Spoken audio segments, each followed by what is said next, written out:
welcome to Viking Preparedness. I am Pastor Joe Fox, and this is Sister Kate. Normally, if I have more than one good idea in a short amount of time, I'll go change clothes and change scenery so you don't get bored.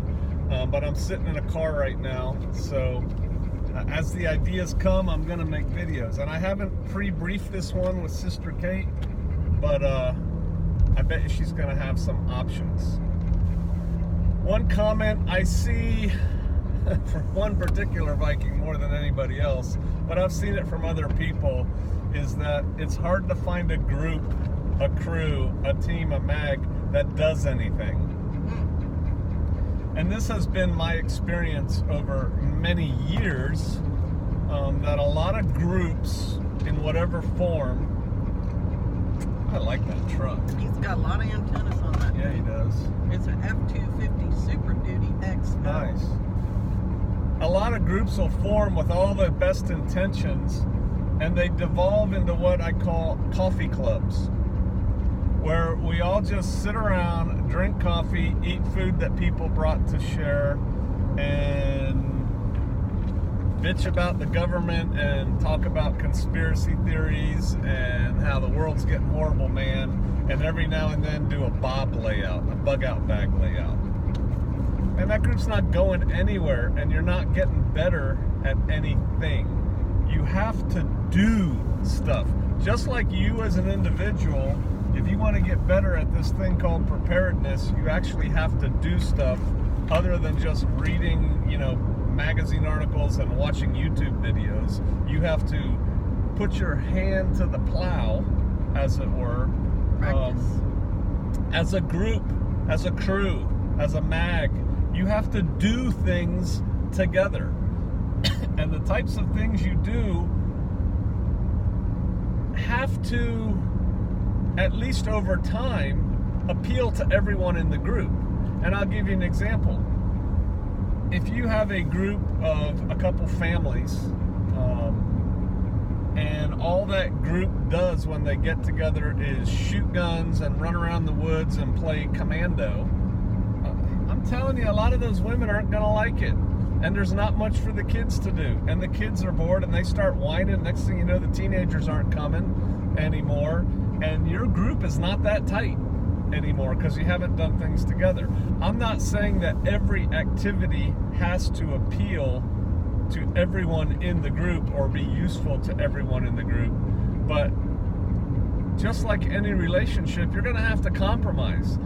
Sometimes, dudes, you're going to have to attend the canning class and learn how to make jam. And sometimes, ladies, you're going to have to go to the range so you learn how to defend yourself.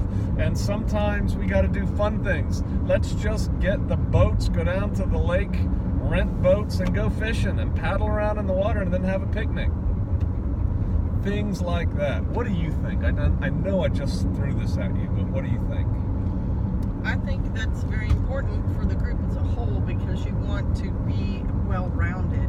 You want your men to be able to at least understand what your women do regularly, and maybe a couple of them be decent at it. I mean, It's cross-training. Right, it's cross-training, and it's also, we don't need to necessarily assign jobs and things just according to if you're a man or a woman, because we've been in at least 2 groups where the majority of the cooking is done by men, and on a huge scale, like cooking for 100 people. We were just at a thing the other day where Okie Storm Chaser was doing all the cooking. Right. And a fine job at it, I might add. Right. I mean, he has an interest and he has the skills and the tools and everything, and so he did cooking. But yeah, everyone in the group should be well-rounded because who knows in an emergency what's going to come up. Who's going to find that infant that nobody knows who the parents are, and immediate care for that infant could fall on, your guy who loves to lug around the heavy equipment or something. He's got to at least know to swaddle that little thing and bring it over to someone else, get it to higher care.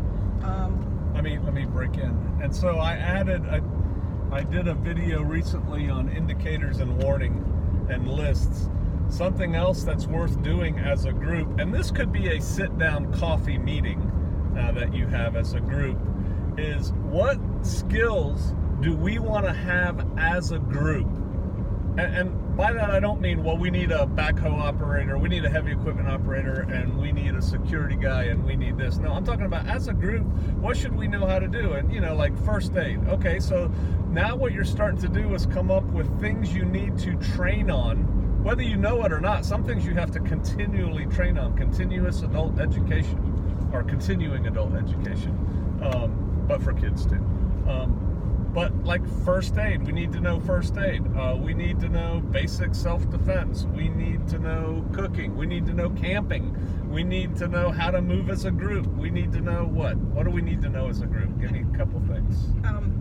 If you're going to do livestock stuff, you need to know livestock information. Are you going to have mules? Are you all going to be like packing everything you own on mules? You need to know mule care and how to feed them and how to take care of their feet and how you're going to pack all that. Right, I don't want to get into all the details. I'm just trying to cover big scope. So you come up with things that the group needs to know how to do. And some things you just need to have a general understanding of, but some things you're going to have to be pretty good at as a group. And I submit to you, one of those things is medical.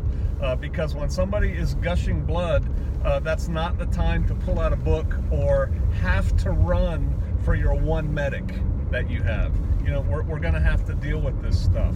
And so once you do that, then you can come up with a training plan. And there's nothing wrong with coming up with, in big broad strokes, an annual training plan and then a quarterly training plan. By quarters we're going to do these things.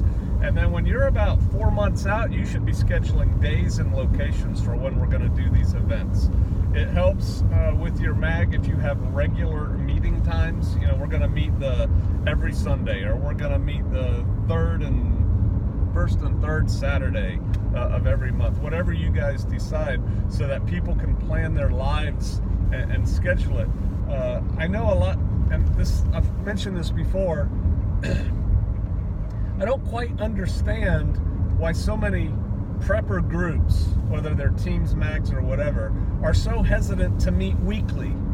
We as a society do a lot of things weekly.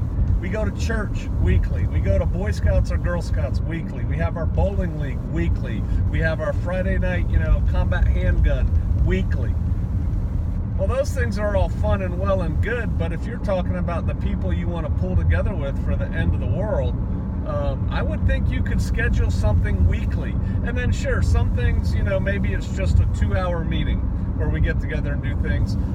I like the Boy Scout model. We met every Thursday for about 2 hours and did classroom type stuff or planning type stuff. And then one weekend a month, Friday to Sunday, we went camping, or we went, and usually it wasn't just camping. It was camping with a theme, camping with an adventure attached to it. Something like, we're going to go fishing and camp for the weekend. We're going to go boating and camp for the weekend. We're going to go camp in the snow for a weekend. Those kinds of things. And so really, if you look at it, we were doing 5 things and 3 and 4, 7 days a month. 25% of the time, right? Almost. Yep. So, I guess it comes down to how good do you want to be? How good do you want to be? How good is good enough? You want to wing making that fire out in the woods? You want to just try that off the cuff? In the rain at 2 o'clock in the morning? Or in the snow? Yeah. So, those are things. Get active with your group. Start doing things. Or what's going to happen is your active people are going to drift away. They're going to get bored to tears sitting around listening to the same old story about how this politician did this and these guys are going to do this, and it's like, so what? That doesn't help us. Man, and another thought was coming into my head as I said that. And then the final thing, I guess, for this video that I'll throw out there. In most groups, and I bet you Sister Kate will back me up, but if you don't want to, you don't have to. 10% of the people do 90% of the heavy carrying, the work. That's how it goes. And then what happens is those 10% of the people burn out. They get tired of it. They get tired and they stop. And when they stop, the whole thing falls apart. Better is to assign people responsibility. A great example is classes. Yeah, I'm going to teach this class this week. Sister Kate's going to teach one next week. But guess what? You're teaching one the 3rd week, and he's teaching one the 4th week, and she's responsible for this camp out event. Get it going at the end of the month. Do that. Spread that stuff around and make sure everybody contributes. That's true, because I know a group of people who play a game. They just play this dice game. That's not the point of the group. The point of the group is so that they get together. Is it Bunko? Yeah, it's Bunko once a month. And these ladies have been doing it for over 25 years. But the same person does not host it every month. Every month, a different person hosts it. So you know it's going to come to you. And you know you have to get ready, and you know the things that are required to make that meeting happen. No reason why it couldn't be something centered around something else, like he said. Your group doing a training once a month, and all of you know your month, you need to come up with a training and to have the stuff ready for everyone to show up. Yep, and that just brings up this. We have some excellent Viking groups out there with excellent Viking group leaders. I don't want them getting burnt out. Why don't you step up, come up with a plan for something that you want to do that fits in the general scheme of what you all have been doing, and go grab your group leader and say, hey, how about I handle this next thing? Yep. And then handle it and take some load off of the group leaders. Yep.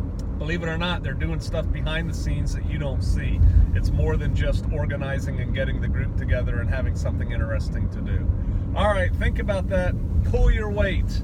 Yeah. I'll see you out there.